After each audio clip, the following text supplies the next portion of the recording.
dunagyoy ikatulong gubat nga mahitabo sa tibuok kalibutan. So sini kalalag ta manama kung tuon nakasalaman hinumduman ta nga sa katapusang mga adlaw dunagyoy ikatulong gubat nga mahitabo sa tibuok kalibutan. Unya atong hinumduman nga kining atong kalibutan nga atong gipuy-an karon giandam na aron pagasunugon. Unya atong hinumduman nga ang atong kalibutan nagkaanam nagka-high-tech. Ug atong hinumduman nga moabot na ang panahon nga naanap ta sa cashless society. Tungod kay nganuman ang ekonomiya nato karon pirting lisudana.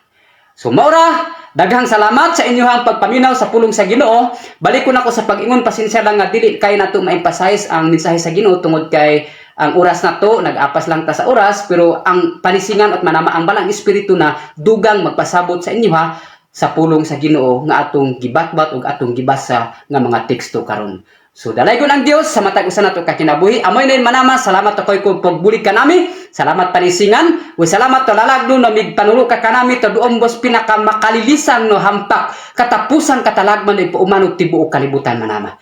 Apan salamat to sa adto na si kanami waro koy sikan mga panahon. Sika ko di mo pag-ampo kalawon na nakarinog si liwinok lalagdo na konog taawo kung kuno ikinabuhi na ini hangtod to oglibod ka ayo to pag angoy kanamin kinabuhi. Sis ko di mo tugtubaran iglibod to ngaran ni Jesus. Amen o amen. Ninong